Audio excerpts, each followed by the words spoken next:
Hello friends, இன்னைக்கு ரொம்பவே ஒரு ஹெல்தி அண்ட் டேஸ்டியான ஊத்தாப்பம் தான் பார்க்க போகிறோம்.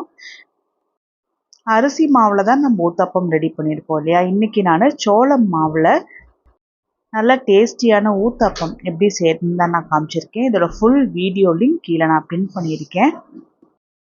நம்ம சேனலில் அரிசி சேர்த்தாத ரெசிபீஸ் தான் அப்லோட் பண்ணிகிட்ருக்கோம். ஏன்னா வெயிட் மேனேஜ் பண்ணுறவங்களுக்கு, இல்லை வெயிட் குறைக்கணும், இல்லை சுகர் இருக்கிறவங்க, அது போல் இருக்கிறவங்களுக்கு ரொம்பவே ஒரு யூஸ்ஃபுல்லாக இருக்கும்.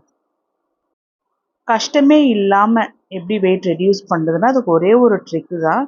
முடிஞ்ச அளவுக்கு கார்போஹைட்ரேட்ஸை கம்மி பண்ணிவிட்டு proteins, fibres, other vitamins, minerals எல்லாமே கொஞ்சம் ஜாஸ்தி பண்ணி உணவு சாப்பிட்டுட்டு வந்தோம் அப்படின்னா நல்லா சுலபமாகவே வெயிட் லாஸ் ஆகும். அது மட்டும் இல்லாமல் நல்லா ஒரு ஹெல்தியான லைஃப் ஸ்டைலாகவும் இருக்கும்.